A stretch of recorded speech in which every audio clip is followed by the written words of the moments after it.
So hello guys, welcome to my YouTube channel Knowledge Line में।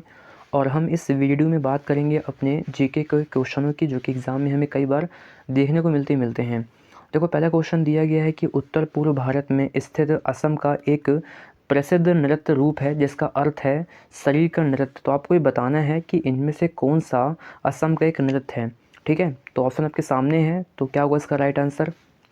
तो इसका answer है ऑप्शन नंबर थर्ड, सत्रिय नृत्य, जो कि असम से संबंधित एक नृत्य है जिसका अर्थ होता है, क्या होता है, शरीर का नृत्य। देखो, कई बार एग्जाम में पूछता भी है कि इन नृत्य का संबंध क्या होता है, तो इसका अर्थ भी पूछ लेता है कभी कभार। तो अभी आपको याद रखना है कि जो सत्रिय नृत्य है उसका अर्थ होता है शरीर का नृत्य। ठीक है, ये आपको ध्यान रखना है। और ये कहाँ से संबंधित है, तो ये असम का नृत्य है। बात करो ऑप्शनों की, तो पहला ऑप्शन है, देखो पहला ऑप्शन दिया है मोहिनीअट्टम। मोहिनीअट्टम जो नृत्य है वो कहाँ से संबंधित है, वो है केरल से। ये आपको याद रखना है क्योंकि एग्जाम में पूछा गया क्वेश्चन है। इसके अलावा जो कुचिपुड़ी है वो है आंध्र प्रदेश से संबंधित एक नृत्य है कुचिपुड़ी। और लास्ट छाऊ है वो बिहार से संबंधित एक नृत्य है। ठीक है, तो आपको याद रखना है क्योंकि एग्जाम में कई बार पूछता है। चलते हैं अगले क्वेश्चन की ओर और देखते हैं अपना अगला क्वेश्चन क्या दिया गया है, रीड करते हैं। क्वेश्चन है कि किस पेशवा ने ईस्ट इंडिया कंपनी के साथ बेसिन या कहें कि वसई की संधि पर हस्ताक्षर जो हैं वो किए थे। तो आपको बताना है कि कौन से पेशवा थे इनमें से। ठीक है, तो आपको आंसर पता ही होगा इसका क्योंकि एग्जाम में पूछे गए क्वेश्चन है। तो द्वितीय इसका आंसर होगा बाजीराव द्वितीय। ठीक है, बाजीराव द्वितीय और ईस्ट इंडिया कंपनी के साथ जो हुई थी बेसिन की संधि, अच्छा ये हुई कब थी, तो ये हुई थी 1802 में। अब गाइस, अब यहाँ बात हो रही है संधि की, तो हम जितने भी जो है मेन संधि उसको अपन करेंगे। ठीक है, इसको देखते हैं कौन कौन संधि जो कि एग्जाम में पूछी जाती है। देखो, ये आपके सामने संधियाँ लिखी है मैंने यहाँ पर। पहला पॉइंट है पुरंदर की संधि। अब जो पुरंदर की संधि है वो हुई थी 1665 में। अब ठीक है, सन भी पूछता है, साथ साथ किसके बीच हुई थी, तो आपको पता ही है। तो इसका आंसर है मुगल सेनापति जयसिंह और शिवाजी के बीच। बहुत ही आईएमपी संधि है क्योंकि एग्जाम में कई बार पूछी गई है कि पुरंदर की संधि कब और किसके बीच हुई थी। तो 1665 में हुई थी और मुगल सेनापति जयसिंह और शिवाजी के बीच ये संधि हुई थी। ठीक है, अच्छा नेक्स्ट है संगोला की संधि। अब ये भी ध्यान देना है, संगोला की संधि जो है वो 1750 में हुई थी। बालाजी बाजीराव और राजाराम द्वितीय के बीच में संधि हुई थी। ध्यान देना आपको, बालाजी बाजीराव और राजाराम द्वितीय के बीच में हुई थी संगोला की संधि। डेट क्या है, 1750। थर्ड है सूरत की संधि। सूरत की संधि हुई थी 1775 में। इसके अलावा किसके बीच हुई थी, तो ये रघुनाथ राव हैं और ईस्ट इंडिया कंपनी। ये ध्यान देना आपको, रघुनाथ राव और ईस्ट इंडिया कंपनी के साथ ये संधि हुई थी जिसका नाम है सूरत की संधि। और कब हुई थी, तो ये हुई थी 1750 में। ठीक है, सॉरी 1775 में। चौथी है पुरंदर की संधि। अच्छा, ये संधि जो है द्वितीय संधि है क्योंकि पहली संधि हो चुकी थी। तो ये हुई थी पुरंदर की द्वितीय संधि जो कि हुई थी 1776 में, 1776। किसके बीच हुई थी, तो पेशवा माधवराव नारायण और अंग्रेजों की बीच संधि हुई थी जिसको हम कहेंगे पुरंदर की द्वितीय संधि। डेट क्या है, 1776। किसके बीच हुई थी, माधवराव नारायण और अंग्रेजों के बीच हुई थी। ठीक है, पांचवा आता है बड़गांव की संधि। अब जो बड़गांव की संधि है ये हुई थी 1779 में। ठीक है, और किसके बीच हुई थी, तो ये भी पेशवा माधवराव नारायण और अंग्रेजों के बीच संधि हुई थी। किसके बीच हुई थी, पेशवा माधवराव नारायण और अंग्रेजों के बीच संधि हुई थी जिसको हम कहते हैं बड़गांव की संधि। डेट क्या है, 1779। और उसके अलावा 6 है सलबाई की संधि। देखो, सालबाई की संधि भी बहुत बार पूछी क्वेश्चन एग्जाम में है। तो ये डेट है 1782, 1782 में हुई थी संधि। और किसके बीच हुई थी, तो ये हुई थी पेशवा माधवराव नारायण और अंग्रेज के बीच। देखो यहाँ से तो देखो तीनों संधि जो है वो इनके साथ हुई है, पेशवा माधवराव नारायण और अंग्रेजों के बीच। तो आपको डेट याद रखनी है और संधि का नाम क्या वो आपको याद रखना है और किसके बीच हुई है क्योंकि तीनों में कॉमन है। पुरंदर की द्वितीय संधि 1776, बड़गांव की संधि 1779, जबकि सालबाई की संधि हुई थी 1782, 1782 में। लास्ट है बेसिन की संधि और इसको भी हमने कवर किया। है बेसिन जिसको हम वसई की संधि भी कहते हैं और ये 1802 में हुई थी। डेट भी पूछा गया क्वेश्चन में कि कब हुई थी, तो 1802 में हुई थी। बाजीराव द्वितीय और अंग्रेजों के बीच में हुई थी। अच्छा, इसके अलावा कुछ और भी संधि होती हैं तो हम क्या करेंगे, धीमे धीमे जितनी भी संधि है इसको कवर करेंगे। तो अभी इकट्ठा मैंने नहीं लाए, अभी मैंने कुछ लाए ताकि अब जब इसको बार बार रीड करेंगे तो आपको याद भी होते जाएंगे। ठीक है, तो अभी हम केवल 7 संधि पढ़ेंगे। उसके बाद जब नेक्स्ट क्वेश्चन करेंगे तो उसमें और संधि पढ़ेंगे, तो इससे हमको क्या होगा, रिवीजन भी होता जाएगा। अब चलते हैं अपने अगले क्वेश्चन की और देखते हैं हमारा अगला क्वेश्चन क्या दिया गया है। थर्ड क्वेश्चन है कि भारतीय रिजर्व बैंक का जो है राष्ट्रीयकरण कब हुआ था। काफ़ी अच्छा क्वेश्चन है और कई बार पूछा गया क्वेश्चन है। तो आरबीआई का राष्ट्रीयकरण बताना है कि कब हुआ था। When was the reserve bank of India nationalise. ठीक है, क्या होगा इसका राइट आंसर। फर्स्ट है इसका आंसर 1 जनवरी 1949। 1 जनवरी 1949 को जो है आरबीआई का राष्ट्रीयकरण हुआ था। अच्छा, आरबीआई की बात हो रही है तो आरबीआई की स्थापना कब हुई थी? तो आरबीआई की स्थापना होती है 1 अप्रैल, कब होती है? 1 अप्रैल 1935 को इसकी स्थापना होती है। इसका मुख्यालय कहाँ है? तो इसका मुख्यालय है मुंबई, महाराष्ट्र। ठीक है, मुंबई महाराष्ट्र में इसका मुख्यालय है, ये आपको याद रखना है। ठीक है, ठीक है। तो इसके अलावा और इसके जो वर्तमान गवर्नर हैं, ये भी आपको याद रखना है कि इसके जो वर्तमान गवर्नर हैं वो हैं शक्तिकांत दास। शक्तिकांत दास इसके अभी वर्तमान में गवर्नर हैं। ठीक है, और कौन से नंबर के? तो ये 25वें नंबर के गवर्नर हैं। ठीक है, अब चलते हैं अगले क्वेश्चन की और देखते हैं अपना अगला क्वेश्चन क्या दिया गया है। रीड करते हैं। क्वेश्चन है कि निम्नलिखित में से किस अधिनियम को हम मौलिक मिंटो सुधार अधिनियम के रूप में जानते हैं? ठीक है, which of the following act is known as Morley Minto reform. तो आपको ऑप्शन सामने दिए गए हैं, तो आपको बताना है कौन से अधिनियम को हम मौले मिंटो सुधार अधिनियम के रूप में जानते हैं। ये भी कई बार क्वेश्चन पूछा गया है। तो इसका राइट आंसर ऑप्शन नंबर 4 भारतीय परिषद अधिनियम 1909 को हम जो है मौले मिंटो सुधार अधिनियम के रूप में जानते हैं। अब यहाँ बात हो रही है अधिनियम की, और आपको पता है कि अधिनियम जो है हमारे क्वेश्चन में बहुत बार पूछे जाते हैं। तो अब देखते हैं अधिनियम के बारे में। अब देखो, मैंने सभी अधिनियम को जो है यहाँ पर लिख लिया है ताकि आपको जो है एग्जाम में दिक्कत ना जाए, और आप इसको रोज़ जब हम रिवीजन करेंगे तो आपको याद भी होते चलेंगे। ठीक है, पहला दिया है कि भारतीय परिषद अधिनियम 1892। यह क्या कहता है? यह कहता है कि केंद्रीय विधान परिषद के जो भारतीय सदस्य हैं, सदस्यों को वार्षिक बजट पर बहस करने और प्रश्न पूछने का अधिकार दिया गया। किस अधिनियम में? 1892 अधिनियम में। ठीक है, अगला है भारतीय परिषद अधिनियम 1909। इसमें क्या कहा गया? इसमें कहा गया कि इस अधिनियम को हम क्या कहते हैं? अभी हमने कौन क्वेश्चन पढ़ा है, क्या पढ़ा है कि इसे हम मौले मिंटो सुधार अधिनियम के रूप में जानते हैं। इसके अलावा पृथक निर्वाचन के आधार पर मुसलमानों के लिए सांप्रदायिक प्रतिनिधित्व का प्रावधान भी इसी अधिनियम में बताया गया है। किसमें? 1909 में। ठीक है, थर्ड है भारतीय शासन अधिनियम 1919। ये क्या कहता है? इस अधिनियम में हमें जो है क्या बताया गया कि मॉन्टेग्यू चैम्सफोर्ड सुधार अधिनियम के रूप में भी जाना जाता है 1919 को। ठीक है, इसके अलावा केंद्र में द्विसदनी व्यवस्था का प्रारंभ भी इसी अधिनियम में बताया गया था। केंद्र में द्विसदनी व्यवस्था जो होती है उसका प्रारंभ भी इसी में हुआ। इसके अलावा प्रांतों में द्विद शासन की है जो शुरुआत हुई थी वो भी इसी अधिनियम में हुई थी। ठीक है, प्रांतों में जो द्विद शासन की शुरुआत है वो भी इसी अधिनियम में हुई थी। इसके अलावा विषयों को 2 भागों में आरक्षित और हस्तांतरित में बांटा गया था। जो विषय होते हैं उसको 2 भागों आरक्षित और हस्तांतरित में बांटा गया था। ये कौन सा अधिनियम कहता है? भारत शासन अधिनियम 1919 में बताया गया था।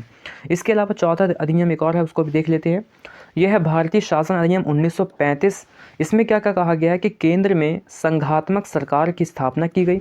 इसके अलावा प्रांतों में देश शासन को समाप्त कर दिया, जबकि केंद्र में इसको शुरू कर दिया गया। प्रांतों में क्या किया गया? प्रांतों में देश शासन को समाप्त करके केंद्र में इसको चालू कर दिया गया। इसके अलावा केंद्रीय बैंक तथा एवं संघीय न्यायालय की स्थापना भी इसी अधिनियम में की गई।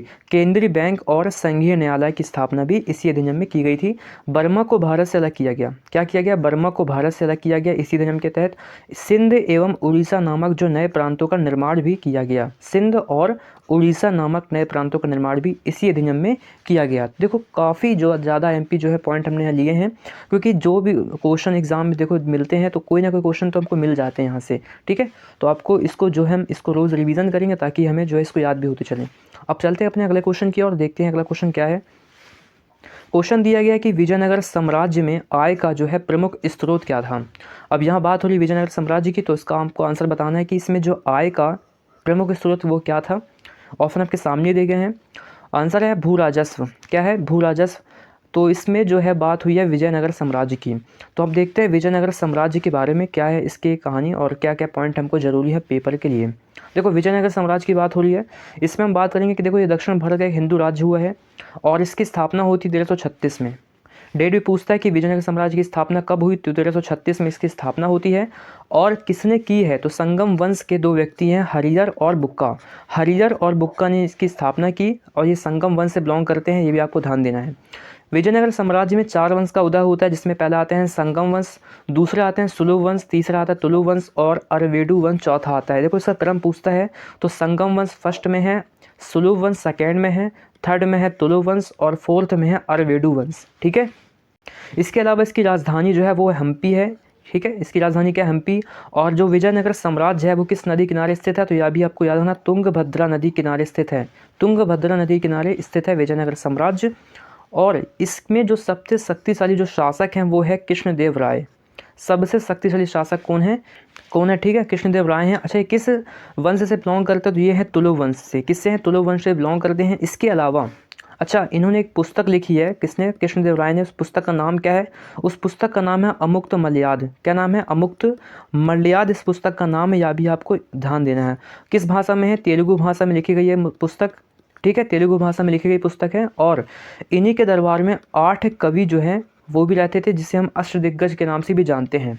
अष्टदिग्गज कवि जो हैं इन्हीं के दरबार में पाए गए, ये भी आपको ध्यान देना है। तो ये रहा इसके IMP पॉइंट। ठीक है, जो कि एग्ज़ाम में हमें कई बार जो है कहीं ना कहीं से मिल जाते हैं, तो आपको ये भी ध्यान रख मतलब याद रख के चलना भी है। अगले क्वेश्चन की ओर देखते हैं। छठवां क्वेश्चन हमें क्या दिया है? क्वेश्चन है कि राष्ट्रीय भारतीय शास्त्रीय नृत्य, खान हट गया, खान नहीं है, राष्ट्रीय भारतीय शास्त्रीय नृत्य द्वारा निम्नलिखित में से कौन सा पुरस्कार दिया जाता है? ठीक है, प्रदान किया जाता है। किसके द्वारा? भारतीय शास्त्रीय नृत्य द्वारा। इनमें से कौन सा पुरस्कार है आपको बताना है, अगर आपको आंसर पता है तो। Right answer of number second, अभिनंदन सरोजा पुरस्कार। क्या है? अभिनंदन सरोजा पुरस्कार जो है शास्त्रीय नृत्य द्वारा प्रदान किया जाता है, तो आपको याद रखना है। ठीक, चलते हैं अगले क्वेश्चन की ओर और देखते हैं अगला क्वेश्चन क्या दिया गया है। क्वेश्चन दिया है कि भारत ने दूसरी बार एशियाई खेलों का आयोजन किस वर्ष किया था? किसकी बात हो रही है? एशियन गेम्स, एशियाई खेलों की बात हो रही है। तो ये पूछा गया है कि दूसरी बार कब हुआ था, ना कि पहली बार। सेकेंड बार कब हुआ था ये आपको बताना है। अगर आपको पता है तो बिल्कुल आप बता सकते हैं, और नहीं पता तो आपको याद रखना है कि इसका आंसर है 1982, 1982 में। 1982 में जो है दूसरी बार एशियन गेम्स का आयोजन हुआ था भारत में। अच्छा, पहली बार कब हुआ था फिर?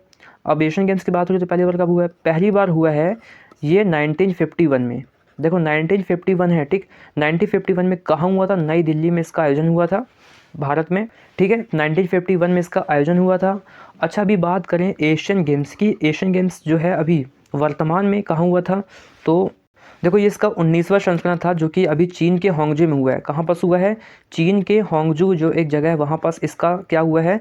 संस्करण मतलब आयोजन हुआ है चीन के होंगजू में। कौन सा संस्करण हुआ है? 19वां संस्करण हुआ है। इसके अलावा अच्छा इसका जो बात करें कि अच्छा इसका स्पॉन्सर कौन है? तो इसका जो स्पॉन्सर हैं वो है कौन? इसका स्पॉन्सर है अमूल। ठीक है, ये आपको ध्यान देना। जो एशियन गेम्स हुए थे 2000 कब हुए? 23 में हुए हैं। तो इसका स्पॉन्सर है अमूल। और इसके अलावा ये 4 सालों में एक बार होता है। जो एशियन गेम्स है वो 4 सालों में एक बार होता है, ये भी आपको ध्यान देना है। और अच्छा 26 में कहाँ होगा फिर? 2026 में। 26 में होगा जापान में। ठीक है, यह भी आपको ध्यान देना है कि 2026 में जापान में होगा एशियन गेम्स। अब चलते हैं अपने अगले क्वेश्चन की ओर और देखते हैं अपना अगला क्वेश्चन क्या दिया गया है, उसको रीड करते हैं। क्वेश्चन दिया है कि इनमें से कौन सा अनुच्छेद उपराष्ट्रपति के निर्वाचन से संबंधित है? अब देखो यहाँ पास बात हो रही वाइस प्रेसिडेंट की, तो इसके जो निर्वाचन से हमें बताना है कि इसमें से कौन सा आर्टिकल संबंधित है। ठीक है, 74, 70, 66 या फिर 52। तो ऑप्शन देख के आप समझ गए होंगे कि इसका आंसर क्या होगा? 66 जो है आर्टिकल नंबर 66। तो इसका आंसर क्या होगा? 66 इसका राइट आंसर है, जो कि उपराष्ट्रपति के निर्वाचन से संबंधित है। अच्छा, आर्टिकल की बात करें उपराष्ट्रपति के आर्टिकल की, तो जो कि चालू होता है 63 से। और इसमें क्या कहा गया है? इसमें बात करी गई है पद की व्याख्या। पद की जो व्याख्या है आर्टिकल 63, उसमें उपराष्ट्रपति के पद की बात करी गई, जो कि कहाँ से ली गई है? तो ये ली गई है USA से। ठीक है, अमेरिका से ली गई है। इसके अलावा देखो 66 ही में ही जो है उपराष्ट्रपति की योग्यता के बारे में बताया गया है कि मतलब योग्यता क्या होनी चाहिए जाकि हम उपराष्ट्रपति बन सकते हैं। तो 66 में ही बात करी गई है योग्यता की भी और निर्वाचन की भी बात करी गई है। ठीक है, और इसके अलावा आर्टिकल जो 69 है उसमें क्या बात करी गई है? उसमें बात करी गई है शपथ की। जो शपथ दिलाते हैं राष्ट्रपति, शपथ दिलाते हैं जो है राष्ट्रपति किसको? उपराष्ट्रपति को। वो बात है 69 आर्टिकल में। तो 63 में पद की व्याख्या है और 66 में दो चीज़ की बात हुई है, योग्यता की और निर्वाचन की। आपको ध्यान देना है कि उपराष्ट्रपति के जो निर्वाचन है, निर्वाचन की बात किस में हुई है? 66 में हुई है। और 69 में शपथ की बात हुई है, जो कि शपथ दिलाते हैं राष्ट्रपति भारत के किसको? उपराष्ट्रपति को। अच्छा, भारत में अभी जो वाइस प्रेसिडेंट वर्तमान में कौन है? तो वो है जयदीप धनखड़। यह भी आपको ध्यान देना है। ठीक है, जयदीप धनखड़ जो हैं वो हैं भारत के उपराष्ट्रपति वर्तमान में। अब चलते हैं अपने अगले क्वेश्चन की ओर और देखते हैं नवा क्वेश्चन हमारा क्या दिया गया है। देखो क्वेश्चन दिया गया है कि निम्नलिखित में से किस वाद्य यंत्र की कला को अल्लाह रखा कुरैशी ने लोकप्रिय बनाया? या फिर ये कहें कि अल्लाह रखा जो कुरैशी हैं इनका संबंध किस वाद्य यंत्र से है? ठीक है, काफ़ी बार SSC में एक इस टाइप के क्वेश्चन पूछे जाते हैं। तो ऑप्शन आपके सामने है, क्या होगा इसका आंसर? तो राइट आंसर है ऑप्शन नंबर सेकेंड इसका आंसर होगा, ठीक, तबला वादक हैं। तो देखो जो अल्लाह कुरैशी हैं उनका संबंध किससे है? तबला वाद्य यंत्र से है। अब बात करेंगे जो भी मतलब कि जो जो व्यक्ति वाद्य यंत्र से संबंधित है उनकी हम बात करें, क्योंकि एग्ज़ाम में कोई ना कोई क्वेश्चन हमको मिल जाता है। तो यहाँ पर हमने 6 क्वेश्चन लिए हैं, 6 पॉइंट लिए हैं, बहुत सारे हैं, तो हम धीमे धीमे सबको कवर करेंगे। देखो पहला दिया गया है कि पंडित रामनारायण, इनका संबंध सारंगी से, आप देख सकते हैं ये हैं पंडित रामनारायण, सारंगी से बिलोंग करते हैं। इनका मतलब जो वाद संबंधित है वो है वाद्य यंत्र सारंगी। और इसके अलावा शकूर खान की बात करें तो शकूर खान भी सारंगी से हैं। देखो ये आप देख सकते हैं सारंगी से हैं, कौन? शकूर खान। थर्ड में विलायत खान, बहुत बड़े एग्जाम में पूछा गया क्वेश्चन है कि विलायत खान का संबंध किस वाद्य यंत्र से है? तो आंसर है सितार, ठीक है, किससे है? सितार वाद्य यंत्र से संबंधित है विलायत खान।